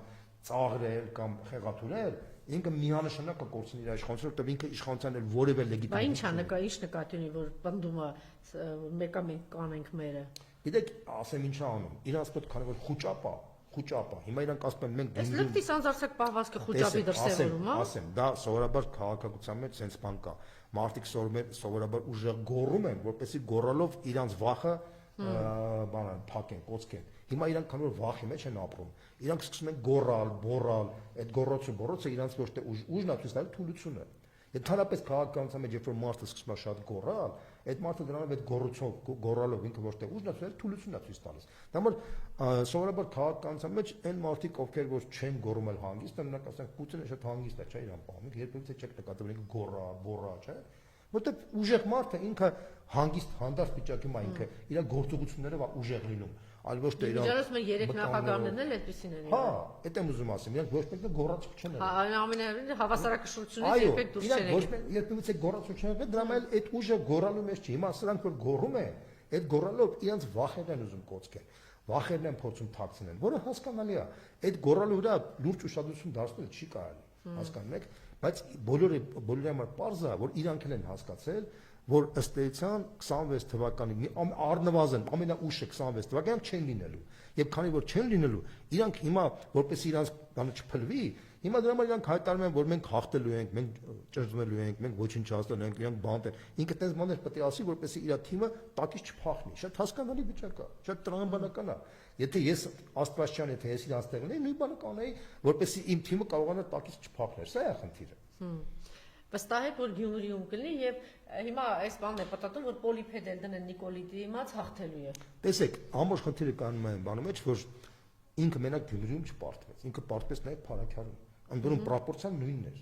Այսինքն 40-60 պրոպորցիա, 40-60 պրոպորցիան ինչ է, 36-40 էական չի։ 10% իրանց վերնախ բաննա վարկանիշն է, մնացածը իրանց վարչական ռեսուրսն է։ Եվ իրանք չունեն այլ տարբերակ այդ 40-ը սարքելու 50։ Չունեն տես տարբերակ, այլևս չկա, իրանք են դա հասկանում։ Դա համար քանի որ իրանք հասկանում են, իրանց մոտ անանալի վիճակ է եւ իրանք չունեն թե ինչ տուպիկային վիճակ է, չգիտեն թե ինչ անեն։ Հասկանում եք, ամբողջ խնդիրը կայանում է նրա մեջ, որ անխուսափելի է, այլ խնդիրը թե իրանց տեղը ով է գալու։ Այստեղ արդեն անդիմադիր դաշտում սկսում է, այսպես ասած, իրար մեջ, այսպես ասած, ռազմական։ Դրա համար Սերժ Սարգսյանն ասեց ձեր դրան էշի, չէ, էշիճակ Յունց էր ասել էշ շիճակատը չեմ ուզենա հիմա դեր պաչած էշը մի բերեք կապեք մեր դռանը մի կապեք բարձ հասկացում էր որ դուք բոլորը էլ աջակցել եք դուք եք արել հիմա ինչ եք ուզում ինչի չի փակվում այս թեման ով վերեցի 7 տարի անցել որովհետև քանի որ բոլորի համար պարզ է որ Նիկոլը հեռանալու է հա բոլորի մոտ առաջակալուց թե ով է իրան փոխարինելու այդ փոխարինելու մեջ արդեն գնում է այդ վեճը այսինքն Հայաստանում այդ վեճը առաջացել է զուտ մենակ այն բանի պատճառով, որտեղ բոլորի համար արդեն պարզ է, որ Նիկոլը հեռանալու է։ Պրոստի պարզ է բոլորի համար։ Հա, բայց կներեք, մյուս կողմից էլ ժողովրդին ապուշի տեղ դնել հնարավոր չի։ Բոլորը քիչ բացառությամբ կարող եմ նշել։ Լևոն Տեր-Պետրոսյանական ուժերը նպաստել են, աճեցրել են, սնել են, բերել են, հիացել են, փորձել են համագործակցել։ Հայ հեղափոխական դաշնակցությունը համագործակցել է։ Գագիկ, ես բոլորի աներ տալի եմ։ Գագիկ Ծառուկյանը համագործակցել է, նպաստել է, փորձել է հետ աշխատել։ Վանեցյանը գնացել է իր հետ աշխատել է եւ այն առաջին օրեր այդ շփուլի, այդ այլանդակությունների այդ ամեն ինչի մասնակից։ Ես ասում եմ նրանց, որ անդիմադիր այսպես ասած, բանը ինչ որ նկարտումներ ունեն։ Գրեթե առանց բանի բոլորը ինչ որ մասնակցություն են, թերևս այնտեղ պակաս բան ունի երկրորդ նախագահը, որը հիշում եք, ասեց որ ճամփրուկ չի որ պիտի տակ։ Հիմա ասենք երկրորդ նախագահի ամբողջ մեղքը կայանում է նրանում, որ իրեն թված, որ ինքը կարող է այլևս գնալ հանգստանալու, բայց այդ իրավունքը իրեն որևէ մեկը չէր տվել, ինչու՞։ Որովհետև իրանք եկել էին Արցախյան շարժման վրա, Արցախյան հիմնախնդիրը դեռ, այսպես ասած, փաթեթով լուծված չէր, երկիրը ուներ հազարավոր խնդիրներ, եւ ինքը չէր կարող հանգիստ գնալ։ Լավ, հիմա եկեք մենք Չէ, հիմա ասենք որ այդտեղ ասում են ես արել եմ, դու արել ես, չէ, բոլորն էլ այդ առումով ունեցել են իհարկե հանրապետական կուսակցությունը լինելով իշխանության, Սերժ Սարգսյանը ասենք լինելով իշխանության, իրենք իրաց բերանով խոստովանեցին, չէ՞, մարդու փող ենք տվել, պահել ենք, հետո էլ նպաստել են բնականաբար որ այդ մարդը գնա խորհրդարան։ Իհարկե ամենամեծ պատասխանատվությունը իրենցն է։ Ասենք այստեղ ինչ կա մի հատ այնպես բան գյուտ անել, ինչ գյուտ պիտի անենք, որ ասենք սա է թե նա է թե ինչ է, այդ բան չէ, դրա ժամանակը կարծեմ ճիշտ չի որ մենք հիմա սրա մասին ենք խոսում։ Իհարկե համաձայն եմ, որ իսկապես դրա ժամանակը չի, որովհետև մեծ հաշվով, բայց այդ process-ները արտացոլում է զուտ այն խնդիրը, որ փաստացի, որտեղ բոլորի համար արդեն պարզ է, որ այս չանսը հեռանալու է։ Եվ ամենը փոխվում է։ Դե ինչքան էլ ուզում ես գորա բղավի ասա էսա։ Ինչի եկան, ասենք Ռոբերտ Քոչարյանին տարան նստացրեցին 2 տարի, հարցա չէ ծագում։ Եթե ինքը նպաստել է, եթե ինքը բերել է եւ այլն, ինչի ասենք տենց բան թիրախավորեց հարցը։ Հիմա եկեք որպեսի ես կարծում եմ որ ես ուզում եմ ես գիտեք որ ես այստեղ թույլ չեմ տալիս դրա մասին խոսել, ասում եմ, բայց գիտեք կան այսպես բացահայտ բան ճշմարտությունն է, չէ՞ այն ամեն։ Հիմա ջուրը չես բերել Գագիկ Ծառուկյան, չես համագործակցել, Վանեցյան չես համագործակցել, դաշնակցություն չեք արել եք, չէ՞։ Ես կարծում եմ որ հիմա անպտուղ է այս թեման խոսելը։ Բայց դուք տեսեք հələ դեռ բանա խնդիրը հետեւյալն է որ մենք պետք է հասկանանք ով սկսեց այդ ամեն ինչը, այս անպտուղ վեճը։ Դե հիմա եթե մի Նարեկ Մալյան կարողանում է այդքան ուժերի խառնել իրար, ինչ ասենք։ Բայց ես չեմ կարծում մենակ այդ անձնավորությունը պայմանավորված, ցավոք սրտի եմ ասում, եթե դա մենակ տենց լիներ, ապա այս մի կաթիլ մեղրից այս ամբողջ աղմուկը չէր։ Իրենք ասում են, եթե Նարեկ Մալյանը քննադատում էր, ասում էր Անդրանիկ Թևանյանին, ինչի ինքը թիրախավորեց Սերժ Սարգսյանին եւ Հանրապետականին։ Բայց մենք բոլորս էլ հասկանում ենք, որ Դե այդպես ասում մենք էլ կարող ենք հասկանալ, որ ասում ենք ինչ մենք ապրում ենք ոչ թե հեքիաթային իրավիճակում, այլ շատ առարկայական երկրում ենք ապրում եւ բոլորս էլ հասկանում ենք թե ով է, չէ՞։ Չէ, ինչի, ասենք կարող ենք ասել Նարեկ Մալյանը փակված եղել, Նարեկ Մալյանը ինչի կարող է Սերժ Սարգսյանի հետ համագործակցել։ Կարող է համագործակցել Հայ-Առափական Դաշնակցության հետ կամ ավելի լավ համագործակցել Նիկոլինի հետ կամ եթե Հայաստանը լիներ, ասենք Միացյալ Նահանգները կամ Ռուսաստանը, մենք կարայինք ինչ-որ տենց դատողություն անել, բայց քանի որ Հայաստանը փոքր երկիր է, բոլորին ճանաչում են եւ բոլորը գիտեն թե ով ում է ճանաչում են, բայց մարդիկ ասում են ես չեմ բերել, դու ես բերել, նա է բերել, ինչա բերել։ Դե 7 տարի է պարզ։ Այդ ամեն ինչը առաջացավ զուտ այն բանի պատճառով, որ ինչ որ շրջանակ որոշում կայացրեց, որ ինքը ուզում է խառնի այս իրավիճակը ինչ որ բան ստանա, այդ ձեր ասած անձնավորությունը գցեց խաղի մեջ, որի արդյունքում ոչ մեկ չշահեցին, բայց մեծ հաշվով այն մարդիկ, որ գցել են, դրանք էլ ամենաշատը են ուժվելու։ Բայց ես կարծում եմ, որ հիմա այն տեղը չի, որ մենք խորացնենք այդ process-ը, որտեղ դա անիմաստ թեմա է, եւ նույնիսկ ասենք ես ասեմ իմ ընկերներին, իմ գործընկերներին ու Անդրանիկին, ես ասում եմ, որ մենք պետք է ավելի զուսպ լինենք, ինչքան էլ որ մեր հանդեպ sense կեղտոտ բաներ գնա, բայց սա չի, որտեղ մեր թիրախը գլխավոր Հայաստանի փրկության խնդիրն է եւ այս իշխանությունն է, այլ ոչ թե կողքից մարդիկ, որոնք ուզում են խառնեն, որպես այդ խառնելուց կարողանան պղտոր ջուրում ինչ որ մնաց իրաց ձուկը կարողանան գործան։ Եվ այդ իմաստով Չէ, բայց բան են բերում, ասում են, այ նրանք բերել են, պահում են նրան, այ սրանք էլ այսպես են անում, ուզում են մնան Նիկոլը, այս ինչ որ կեղտոտ ինչ որ բան է գնում։ Տեսեք, ես դրա համար եմ ասում, տեսեք օրինակ նույն Գյումրիի ընտրությունները ցույց տվեց, որ եթե դու միասնական մթնոլորտ է հաղթում Նիկոլ Փաշինյանին։ Այո, որովհետև նույն ինչ էր անունը, ինչ նույն Մարտուն Գրիգորյանը հասկացա, որ այդ խայտարակության տակ կմնա։ Այսինքն ձև չունի ուրիշ։ Մթնոլորտն է վերացնելու։ Մթնոլորտը կարևորը մենք մթնոլորտը պահենք եւ փորձենք ավելի տոլերանտ լինենք, որպես այդ մթնոլորտով կարողանանք Հայաստանը փրկենք հեռացնելով այս մարդուն հետագայում արդեն, որ այս իշխանությունը չլինի, արդեն մենք չունենանք վիրուսակերի իշխանություն։ Այդ ժամանակ արդեն առողջ միջավայրի մեջ արդեն կարանք այդ վեճերը տանենք, վեճերը արդեն կարան առարկայական կամ բանը կլինի, ասես երկրորդական կլինի, արդեն երկրորդական խնդիր։ Հա, բայց եթե ակտիվություն կա, պարոն Բոզյան, դուք ինքներդ ասեցիք, որովհետև հասկանում եմ, որ փոփոխություն պիտի լինի, ամեն մեկը իր բաժինն է ուզում, իմիջայլով, ես ուզում եմ մեկ անգամ եւս ասել, իհարկե հիմա չեմ ասի այդ անունները, բայց անանամոթ սրիկաներ, այն ժամանակ որ առաջի շարժում ոնց էր կոչվում, Վազգեն Մանուկյանն էր ղեկավարում, երկու գործիչներ այդ բոմժերը ընդդիմադիր գնացել արդեն պաշտոնի բաներ էին քննարկել, պահանջել Վազգեն Մանուկյանից, պատկերացնում եք։ Ասենք մենք այս անամոթությունը ունենք, էլի։ Բանը կործանված բանից պատերազմից հետո փոխանակ մտածեն մենակ ազատագրվելու մասին, այսպիսի բաներ են անում, հիմա այդ մոտավորապես նույն բանն է, էլի, հիմա ինչ է, դեր այդ կրճոնները ստանալու համար, ասենք կամ մտածում, սրանք պաշտպանենք, որտեղ սա կգա, մենք պաշտոն կունենանք, նրանք պաշտպանենք, չեն մտածում, որ ընդհանրապես ոչ մի բանի տեղ չես ունենա, հայրենիք չես ունենա, երկիր չես ունենա։ Ընդհանրապես մեզ մի բան ասեմ, այս ամեն ինչը, այս աղմուկները կգնան, մաքրվելու է տակը։ Իսկ կասկածում եմ մաքրվի, ես հիմա ինչ-որ իբրև թե ընդդիմադիր ժուրնալիստների եմ նայում նստած Նիկոլի բաներին, նախարարներին բերած մեկը ինչ-որ զրույցներ են անում, այն մեկը կատակի ա վերածել, այն մեկը զավեշտի ա վերածել, ասում ես Աստված իմ, սրանք մնալու են, չէ՞, ինչ ա լինել, սրանք մնալու են, այս կապիկությունը շարունակվելու է, չէ՞։ Պետության ղեկավարը իր կնիքը դնում է ամբողջ հասարակության վրա, լրագրության վրա, քաղաքական դաշտի վրա։ Տեսեք օրինակ ասենք նույն Վրաստանում կամ Ադրբեջանում, էլ չասեմ մեծ երկրների մասին, չէ՞, իրանց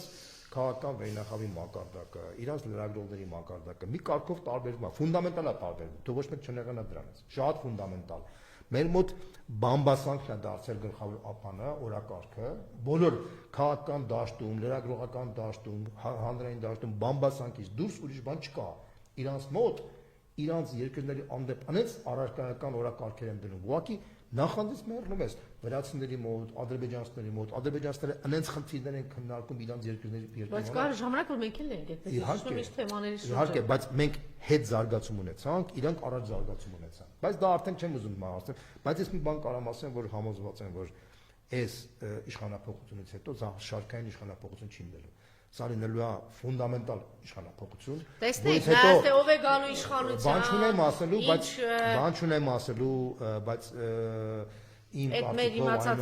ազգային ինտելեկտուալ շերտն է գալու իշխանության, թե ինչ է, շատ կարևոր էլի ովքեր են գալու իշխանության։ Հայաստանը այն վիճակի մեջ չի, որ հերթական անգամ ինչ որ պատահական մարդիկ գան, եւ այդ պատահական մարդիկ լինեն իրանց ցիկլով Հայաստան տանեն։ Եկեք հաջորդ հարցին, հա, անդրադառնանք։ Հայաստանի վիճակը այնքան ծանր է, Հայաստանի աշխարհակաղակական վիճակը այնքան ծանր է, որտեղ 2018 թվականից հետո ֆունդամենտալ է փոխվել։ Թուրքիան արդեն դառել է ստեղ խաղացող։ Այն մակարդակով, որ մենք հիմա Հայաստանը ունենք, այն մակարդակով տնտեսական, քաղաքական վերնախավի մակարդակով որ կար, այդ մակարդակով Հայաստանը չի կարողանալու գոյատևել։ Ավելին կարամ ասեմ, քանի որ կա պահանջ, որ Հայաստանը մնա, այդպես պահանջել կա գերտերությունների երկրում։ Իրանք էլ թելադրել են, որ ստեղ վերնախավը մեծ լինի, որ այդ վերնախավը adekvat լինի այդ խնդիրների լուծմանը։ Դուք վստահ եք, որ Թրամփը մնալու է իշխանություն, կարողանալու է հասնել են ծրագրեր իրականացնել ինչը։ Դուք տեսեք ինչ դիմադրություն կա։ Եթե Թրամփին դա չհաջողվի, ես մի հատ կանխետեսում ասեմ, եթե Թրամփին դա չհաջողվի, Միացյալ Նահանգներին սպասում է խորհրդային միության ճակատագիրը։ Ես 100% եմ ասում։ Դե ինքն էլ է դա պնդում, չէ, ինքն էլ է դա պնդում, բայց մյուս կողմից դրա համար ժամկետ ռեֆորմների ամեն ինչի համար կտրվի իրան այդ հնարավորությունը։ Գիտեք, ես Թրամփը հիմա անց մի հատ թիմ է վերցնում իր թիմով աշխատում, որ եթե նույնիսկ վաղը մյուսը ինքը մի ժամկետով է, չէ, կառավարելու։ Այդ մի ժամ նախ ինքը մտածում է, որ ինչ-որ ձևի հնարավոր է երկրորդ, նույնիսկ չեմ կարծում, որ հաջողվի դա, բայց եթե նույնիսկ մի ժամկետ լինի, հաջորդը լինելու է իր փոխ նախագահ, հա, չշտապենք, բայց ես գրեթե կասկած չունեմ, որ կամ Միացյալ Նահանգները Չնայած Եվրոպային առաջին մարտահրավեր ինքն է, տեսնում եմ իր ելույթով ասել։ Վենսը այն մարտն է, որը իսկապես նոր որակի եւ նոր մակարդակի, նոր լեվելի գործիչ անելու եւ դուք կտեսնեք թե ինքը ինչ գործիչ կլինի, ասենք Թրամփը դա այն գործիչն է, որը այսպես է ճանապարհ է բացելու նոր էլիտայի Միացյալ Նահանգներում եւ ես ինքս շատ կուզենա, որ Միացյալ Նահանգները որպես երկիր, որը իսկապես մոդելային երկիր է եղել, ինքը պահպանվի, իսկ պահպանվելու համար իսկապես այս ալիքը շատ կարեւոր է, որպեսզի այն կատաստրոֆիկ գլոբալիստական այդ շրջանակներ որ կան, դրանք չքվեն քաղաքական դաշտից, ասպարեզից, պատմությունից, որ դրանց մասին հիշողությունը լինի, ոնց որ մենք հիշում ենք Հիտլերին կամ ասենք, չգիտեմ, բան Մուսոլինին, այսպես ձևակերպել։ Տեսեք, հիմա պահանջ է առաջ եկել իմպիչմենտի, խնդրեմ ձեր կարծիքը։ Տեսեք, Անդրեյ ջան, ես sense մի ձևակերպում տամ։ Ընդհանրապես աշխարհում կամ քաղաքագիտություն դա իրականում դա գիտության եւ արվեստի մի հատ սինտեզ է ներկայացնում։ Իմպիչմենտը երբ է դա հնարավոր։ Հայաստանը դեմոկրատական երկիր չի, որ մենք իմպիչմենտով կարողանանք այսպես ազատ ճանապարհով տանենք։ Հայաստանը կիսա ավտորիտար երկիր է եղել, կա եւ հələ դեռ երկար ժամանակ է կմնա։ Ցավոք սրտի եմ դա ասում։ Իմպիչմենտը Հայաստանում կարող հաջողվի միայն այն դեպքում, երբ որ իշխող վերնախավը ֆունդամենտալ պարակված լինի, հրապարակային պարակված լինի, երբ որ ընդդիմության ձեռքում լինեն ուժային բոլոր կառույցները։ Ինչի, որտեղ ուժային կառույցներն են ազդում падգամավորների վրա։ Հասկանու՞մ եք, չէ՞։ Ես մի օրինակ բերեմ։ 1998 թվականին իշխանապահություն եղավ, չէ՞, Հայաստանում։ Յուրօրինակ իմպիչմենտ եղավ։ Ինչի իմպիչմենտը ստացվեց։ Որտեղ վարչապետը այն ժամանակ, պաշտպանության նախարարը, ԱԱԾ-ի պետը եւ ՆԳ նախարարը պատգամավորները միանգամից նույն դաշտի մարդիկ էին։ Այդ նույն դաշտի մարդիկ էին, իրանք վերջնագիր ներկայացրեցին եւ ըստ էության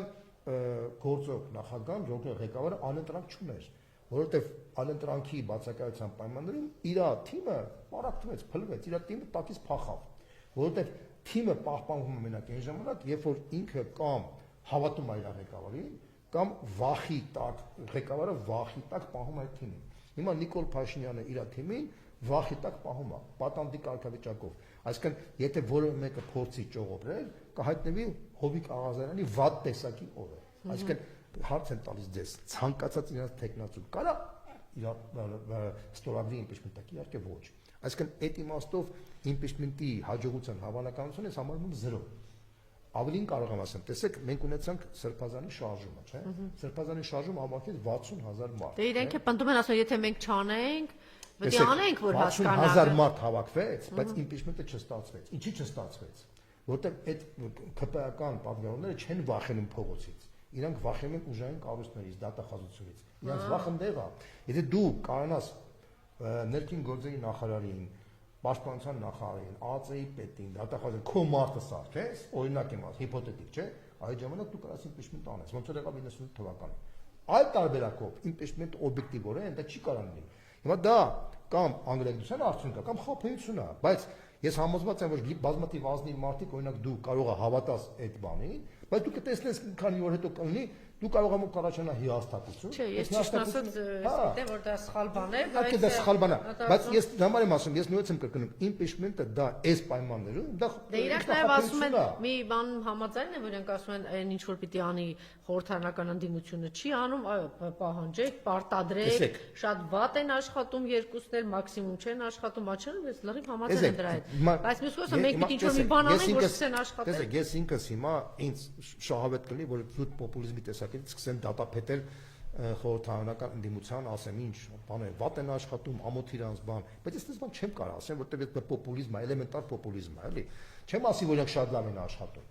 Դրա մասին չեմ էլ ասում, բայց ես բան ասեմ դες 100%-ով, որ իրանցից շատ բան կախված չի, որ մենք կարողանանք ստեղ ֆունդամենտալ բան փոխել։ Դու պիտի Նիկոլ Փաշինյանի իշխանությունը փոխես։ Իսկ Նիկոլ Փաշինյանի իշխանությունը պարլամենտական ընդդիմությունը որևէ լծակներ չունի, որ ամբողջական փոխի։ Չէ, բայց մյուս կողմից թոշակառու դուք մի հատ փոքր ուժ եք, ասենք թոշակառուների հարցնա համապատասխան չեն կարողանում բարձրացնել, այնտեղ բանը Մարդասման չգիտեմ ինչի հարցա դա պետք է դառնար, ես իմիջ թեմա չեն կարողանում։ Միրզոյանը դե բաները թույլ տալի չեն կարողանում։ Նիկոլը գնում այնտեղ չգիտեմ ինչերա գժականանում չեն կարողանում։ Հազար ու մի բան կա, գերիների հարց կա, սատ կացեն ոչինչ չեն կարողանում։ Հազար ու մի հարց կա, ո՞ց է։ Տրանսպորտի հարցը բարձրանում է, թողնում են մենակ չեն կարողանում։ Ինչ որ է ասել որ չեն կարողանում։ Դա սատ կաց ընդդիմություն է լինում։ Տեսեք, ես մի բան ասեմ, ընդունում եմ հետևյալ տարբերակը, որ սոցիալական օրակարգը շատ թույլ է զարգացած ընդդիմություն։ Ո՞րն է դեպան, արտաքինն է ճիշտ զարգացած, չէ, ինչ եմ ուզում ասել։ Այսօր մարդը խոսում ասում արցախցիների թեման կարողացել են, մի հատ նենց աղմուկ բարձրացնեն, այս բաներից կտրում է, տնտեսական կոլապս է, ավերած վիճակը չեն կարողանում։ Տեսեք, Անժելա, եկեք ես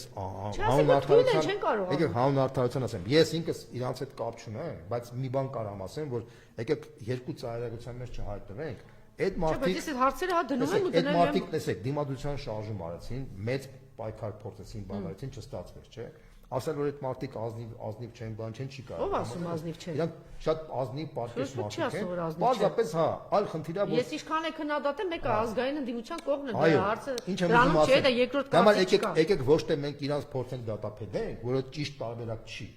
Փորձենք ես գրեթե Չես ասեմ դու թոշակար այս հարցը, բան չի չեք նշանում։ Ինչ նշանակով Նիկոլը գնում է հարցը չեն գնում, ինչի չեն գնում։ Տեսեք, միանշանակ համաձայն եմ, որ իսկապես սոցիալական օրակարգը ընդդիմության մեջ հայտարարակ թույլ է։ Միջև հիմա չեն կարողացել ձևավորել, որ սոցիալական օրակարգը պատերազմ բերած մարդը գնում է Իրանից գող ասում է պատերազմ եք ուզում, մեկը չկասի, այ խելագար, ով է պատերազմ բերել։ Դու ում ես ասում, դու Հայաստան դաշինքի ղեկավարին ես ասում, որ հաղթանակա, դու պատիվ ունեմ Սերժ Սարգսյանն ես ասում, որ հաղթանակա, ում ես ասում։ Անգամ հետ չեն կարող, ոչ մի բան չեն կարողանում։ Ես ընդունում եմ, որ իսկապես այն, որ այս մարդը մինչև հիմա մնացել է իշխանության, դա մեր բոլորիս խայտարակությունն է, դա խայտարակությունն է իսկապես, ընդունում եմ այդ իրավիճակը։ Եկեք փորձենք ցա ոչ թե բանով փորձենք մարդկային, այսպես ասած, դոբրեով փորձենք հասկանալ ոնց կարողանանք այս իրավիճակից դուրս գանք։ Որովհետև եթե այդ մարդիկ պայքարի մեջ են մտել, միգուցե պայքարի մեջ սխալ բաներ են արել, միգուցե բան, բայց այդ մարդկանց չի կարելի դատապետել, փչացնել, բաներ, դա էլ ճիշտ չի։ Պահանջები, որ իրանք պիտի նորմալ աշխատեն բանը։ Տեսեք, օրինակ եմ ասում, ես միանշանակ ընդունում եմ այդ տարբերակը։ Ոնց որ ստանդարտ վիճակում ենք, օրոր շորորալով գնում են ինչ որ բաներ բարձրացնելու, խոսելու, ասելու։ Տեսեք, օրինակ սոցիալական օրակարգը մի 6 պատգամավորի Հայաստանում հսկայական խնդրեմ է։ Այս մարդը տերոր է սկսել փոքր բիզնեսի դեմ, մարդկանց դեմ, հա, ֆանտաստիկ տերոր, տրանսպորտի մակարդակի խայտարակ թալան, ծաղրում է բան, այդ ամեն ինչը adekvat չի նշել։ Տրանսպորտի թեման ինչ կատարվեց։ Տրանսպորտի թեման մենք ապացուցեցինք, որ իր ինքնարժեքը 65 դրամ է, 60-ից 65 դրամ է։ Ինքը դրել է սկզբից 300 դրամ, լկտիաբար դրել 300 դրամ, ճնշման արդյունքում դարավ 150, բայց երկու անգամ ուզում է գերշահույց ստանա, ինչի։ Շատ պարզ։ Ինքը ուզում է 150 դրամից հետո որոշակի ժամանակ հետո Ժորժան, ասեմ ձեզ, ինքը մասնավոր մարշրուտկաներ է դրել, որպեսզի այդ մասնավոր ֆիրմաները գերշահույց ստանան, ոնց որ նախկինում ասում էին թե մասնավորները գերշահույթ են ստանում, բայց մոռանում են ասեն, որ մասնավորները նախկինում 100 դրամով են գերշահույթ ստանում։ Հիմա ինքը այդ 100 դրամից 150 դրամ ասարկե, որ վաղը մյուս օրը իրանց ընկեր բարեկամներին այդ մասնավոր բաները տան, այդ գերշահույթները իրանք ստանան։ Սա է իրականությունը։ Այս մարդկանց լկտի պահվածքը մենք ապացուցելով, սա բանաձևերով դրել ենք իրանցից թվերի հիման վրա 17000 բանաստորագրություն հավաքեց Մայր Հայաստանը։ Անդրանիկ Թևանյանը գնաց քաղաքապետարան։ Իրանք փախան բանավեճից։ Կարային բանավեճային ասեին, գիտեք ինչ, ձեր առաջարկը պոպուլիզմ է, բան կարային չէ ասեին։ Իրանք փախան, որտեղ մեր առաջարկը պոպուլիզմ չէ, մեր առաջարկը իրատեսական, Թբիլիսի օրինակով սարքած համակարգ էր, որը շատ լավ կարող աշխատեր, առավելագույն գլկներ 100 դրամ։ Իդեպ հիմա էլ դրել են շտրաֆներ են դրել 15000 դրամ։ Ասեմ ձեզ, շտրաֆը, բանը Թբիլիսիում գիտեք ինչքան է տրանսպորտի շտրաֆը։ 20 լարին անում է 2800 դրամ։ Այսինքն մի հատ հարց, մենք վրացիներից տարբերվում ենք, կարանք մեզ ընդունում են վրացիները ավելի բարձր քաղաքացիական գիտակցություն են։ Բարձր սա չի գնում չոք վրացիները, ես ընդունում եմ, որ վրացիները ավելի բարձր քաղաքացիական գիտակցություն են, քան մենք, բայց մենք 10 անգամ ավելի ցածր ենք։ Տրանսպորտի թեման ընդդիմությունը կարողացա խորհրդարանական ընդդիմությունը ընդունում է, բարձրացնել։ ընդունում եմ, այո, ընդունում եմ։ Վերակենում ասում է 4 միլիարդով, տեսեք ինչա դուրս տվել այսօր, ասում է, այսքան բյուջե եմ լցրել, ինչ եմ արել, կանգնում ասես ձեզ Հիմա տեսեք ինչ արեցին։ Հիմա Մայր Հայաստանը տեսանք, որ այս լկտությունը չի անցնում, մենք արդեն պատրաստվում ենք կենտրոնական տնական հանձնաժողով ներկայացնել հանրակրվեի թեման, որտեղ ըստ օրենքի, եթե մենք հիմա մինչև 11% ստորագրություն հավաքենք, պետք է գնալ հանրակրվեի եւ հանրակրվեի որոշումը վերջնական, պետք է ներ պարտադիր։ Այսինքն մենք ուզում ենք մեր առաջարկը դնեինք հանրակրվեի, 90000 ստորագրություն հավաքենք Երևան քաղաքում, որից հետո պետք է դնել հանրակրվեի ժողովուրդը գիտեմ միանշանակ էր մեր շփումները դա ցույց տան 90%-ով կողմ էր, որպեսի տրանսպորտի գինը չթանկանար, իրանք որպեսի կանխեն այդ process-ը, հիմա ազգային ժողով են բերել մի հատ օրենսդրական նախաձեռնություն, որտեղ ուզում են այդ տեղական վճարի թեման, սարքեն տեղական թուրք թեմա, որպեսի հանրակրվեի խնդիր չկա, իր օրենքով չկարանա դառնա։ Սրանք լկտի մակարդակով, ցինիզմի մակարդակով, պրոստը կեղեքում են ժողովրդին։ Իրանք խոսում էր, չէ, ասում էր, թե Թալանի մատերիալը դարձել ժողովուրդը նախկինների ժամանակ։ Իրանք այս սեփական ժողովրդին ձեզ հարգելի քաղաքացիներ, Թալանի մատերիալ են սարքել բոլոր իմաստներով։ Թալանի մատերիալ են սարքել տրանսպորտի գինը 2 անգամ թանկացնելով։ Ինչի պետք է Թբիլիսի քաղաքում լինի 70 դրամ, մեր մոտ լինի 150 դրամ։ Ինչի պետք է Թբիլիսի քաղաքում այն փաթեթը պետք է լինի բանը 2500 դրամ, իրանց պետք է լինի 5000 դրամ։ Ինչի պետք է իրանց Թբիլիսի քաղաքի տարեկան բանը փաթեթը 37000 լինի, իրանց պետք է լինի 90 կամ 88000 դրամ։ Ինչի, որտեղ մենք հանդուրժել ենք այս ամեն ինչին, որտեղ մենք մեր քաղաքական վերնախավը չի բացատրել մեր ժողովրդին, որ ժողովուրդ ջան, գիտեք ինչ, ամբողջ աշխարհում սենց պայմաններ կան։ Ինչ ենք մենք հանդուրժում այս ամեն ինչը։ Ինչ ենք մենք հանդուրժում, որ իրանց շտրաֆը լինի 2800 դրամ, 20 լարի։ Տարակ նայեք ցանկացած բանը։ Մենու պետք է ուզում են բերեն 10-ից 15000 դրամ շտրաֆ են ուզում բերել։ Այսինքն այս մարդիկ մեզ դնում են կներեք, էշի տեղ։ Մենք էշենք, մենք քաղաքացի ենք, թե ավանակ ենք, ես դա եմ ուզում հասկանալ։ Մենք մեր ժողովուրդը պետք է որոշում կայացնի։ Իրանք հիմա վերջի շանսը, որպեսզի մենք օրինական ճանապարհով կանխենք իրանց լկտությունը, այդ բանը հանրակրվեի խնդիրը դնենք, իրանք սահմանափակ փակեցին այդ թեման։ Դրա համար Անդրանիկ Թևանյանը 3 բանի ժամանակ, ճեպազորիցի ժամանակ հայտարարեց, որ մենք մեզ այլևս իրավական մակարդակը փակվել է, միակ տարբերակը, որ այս իշխանությունից ազատվենք եւ տրանսպորտի համակարգը նորմալ սարքենք, այս իշխանությունը վռնդելն է։ Իսկ տրանսպորտի համակարգը ոնց կարանք սարքենք։ Տրանսպորտի համակարգը մենք պետք է ամբողջ քաղաքում մեկ պարկով կաններ սարքենք, ով գնացել է Թբիլիսի, տեսնում է թե ինչ հետաքրքիր պարկով կաններ են սարքել, բանը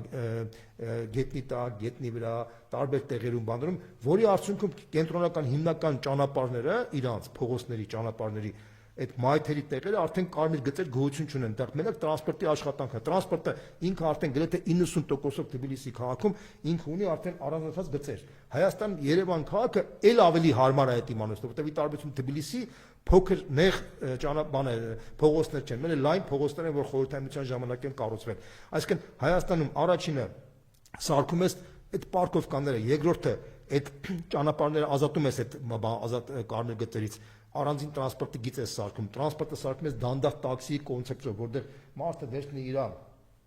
սոտորին վերցնի, ոնց որ տաքսի է կանչում, տրանսպորտը տեսնում է, քանի տրանսպորտը գալու, քանի րոպեում ինքը կարա տրանսպորտ նստի եւ նստի մատչելի գնով 70, մենք ասում ենք Թիֆլիսում 70 դրամ, մենք ասում ենք 100 դրամ։ Տեսեք, մենք էդ էլ չենք բանանում։ Իրանք ասում են, չէ, պետք է 150 դրամ լինի, որտեվ այդ 50 դրամի գերշ բան 50%-ից գերշարտը իրանք գրպանները պետք է գնա, որտեվ իրանք կարմիր գծերը 13 անգամ թանկացնում են, ասում են բանը որպեսի բանը քաղաքը բանանի լիցկա թափվի, որ մեկը սաղ մեքենաները կանգնացեն, իրանք պարզապես 2 միլիարդ դրամ հարկ են հավաքել այդ կարմիր գծերից, 1 միլիարդ իրենց գրպաններն են կողել պաշտոնապես։ Այսինքն այս թալանը, այս մարդիկ օր բանը հրապարակային թալանով են զբաղված, հələ մի հատ էլ ուրիշներին թալան չեն անվանում։ Բացի այդ մագարտակի թալանչիներ են սրանք։ Նրանք գոնե տակից էին թալանն անում, տակից էին բանը գիշերով բանով տակից ինչ որ բաներով սրանք հրապարակային են եւ հպարտանում են մեզ լրիվ էշի տեղ են դրել ժողովուրդ ջան, սա է խնդիրը, բայց եթե մենք դա հանդուրժում ենք կամ մարդիկ կամ որ հանդուրժում են, այդ մարդը կներեք պետք է այդ մարդուն ասել, որ այդ մարդը պայմանական մարդ է, որտեղ մարդը ոնց կարա հանդուրժի այս սրիկայությունը, բայց ուրիշ բան չեմ կարող ասեմ, որտեղ մարդը կարա հանդուրժի այս ամենը, ես չեմ կարող հասկանալ եւ դրա համար եմ ասում, ես ընդունում եմ, որ իսկապես կամ այս փոքր բիզնեսի հետ կապված մարդիկ դժվարությամբ են աշխատում, մարդիկ ծանր վիճակի մեջ, հա, 5%-ը սարքում են 10% շրջարկի, հələ մի մասն էլ հանում են вообще էնդեսի դաշտի մեջ են կողում, մի հատ էլ ինչ-որ բաներ են, բարոյախրատական ինչ-որ ձևակերպներ են տալիս, դա մարազմա, դա շիզոֆրենիա է, սա ես ուրիշ բան չեմ կարող ասել, մարդուն դու կողում ես, սոցիալական ճնշման տակ ես դու որ մարդը չգիտեմ ինչ վեճանի ու դու դրանից հետո ինչ որ բան ես խոսում կամ գույք հարկը բարձրացնում են ասում են գիտես ինչ թող գնա ուրիշ տեղ ապրի թող ինքը վարձով տա սրիկա դու մարդը տարիներով բաներով իր տունը ապրելա դու իր տնից ուզում ես զրկես հիմա էլ բան ես տան դու գնա գոմի մեջ ապրի քեզ մարդուն դու տես բան անում այս սրիկաներին կարելի է թույլ տալ որ այս մարդիկ մնա Այս անտել սոցիալական խնդիրները ես համաձայն եմ որ այս ընդդիմությունը շատ վատ է աշխատում, շատ վատ է աշխատում, սա խայտարակ է աշխատում, բայց անկախ ամենից հիմա մարդուն չի կարելի պահանջել մի բան, բայց անկախ ամենից մարդիկ էլ իրանց բանն են, մարդիկ հելան պայքարեցին, բան արեցին, բայց մեր ժողովուրդը փաստացի չկանգնեց, բայց դա էլ իր պատճառները կար։ Հիմա չեմ ուզում շատ բան ասել։ Այդ նույն ձեր մատնանշած բազմաթիվ հիմնախնդիրները, որ մղվեց երկրորդական Այո, ես համաձայն եմ։ Ես ինքս ժամանակին ասել եմ։ Դիտունիկները միջև չեն ընդունում։ Ընդունում եմ, համաձայն եմ։ Հիմա բացի դեպ ասեմ, որ բացի պատիվ ասեմ, որ նույն Գառնիկ Դանելյանը,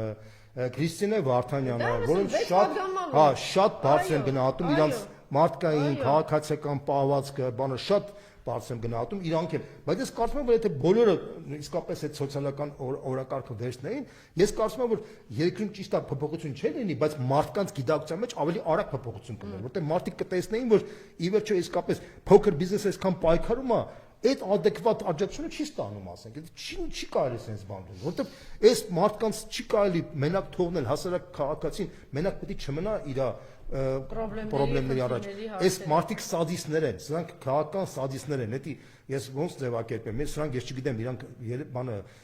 մայրեր, հայրեր ունեցել են թե չեն ունեցել, չեմ կարող ասեմ, բայց այս պահվածքը, որ սեփական ժողովրդի հանդեպ անում են, ես չեմ ուզում ասեմ, թե դա ինչ անշան, նույնիսկ մոնղոլ թաթարները, որ գալիս էին նվաճում էին, որոշակի այնց հարկեր էին դնում, որ այդ հարկերի պարագայում գոնե իրանք կարողանային այս մարդիկ ապրեն, որ շահույթներ ստանային։ Այս մարդկանց քաղաքականության արդյունքում իրանք ամեն ինչ անում են, որ մարդիկ հեռանան այս երկրից։ Սա ամբողջ խնդիրը։ Չի կարելի հանդուրժել այս տիպի լկտիությունը, այս բանի տրանսպորտի հետ կապված, փոքր բիզնեսի հետ կապված, գույքարկի հետ կապված, չգիտեմ, բոլոր ինչ ոլորտ վերցնում ես, խայտարակություն է։ Սրանք ոչ մի ոլորտ չկա միտեղ, որտեղ կարող ես մի հատ օրինակ բերեմ։ Գյումրի բանը ճանապարհն Ազատանի մոտ 20 կիլոմետրանոց մի հատ տրասա կար, ով գնացել է Գյումրի շատ լավ գիտի։ Տարիներ շարունակ պատրաստ էր այդ տրասան։ Տարիներ շարունակ պատրաստ էր, չէին շահագործում։ Ընտրություններից առաջ շահագործեցին, որպեսզի ցույց տան, որ գործ են արել։ Դուք հասկանում եք, դեռ լսենց լկտությունը, դա բոմժի մտածողությունը, այսինքն ընտրությունան ժամանակ մի հատ էլ ստեղ այդ 20 կիլոմետր տարածքը բացենք, որպեսզի մեր տեխնացուն ինչ-որ աճոկներ ստանա։ Բայց սա այս մարդկանց, այս մարդիկ բացի իրանց PR-ից, իրանք ոչ մի ուրիշ բան չեն պատկերացնում։ Ինչի մասին է խոսքը։ Իրանք բոլոր հարցերում խափել են, փեդ են բաժանում, չգիտեմ,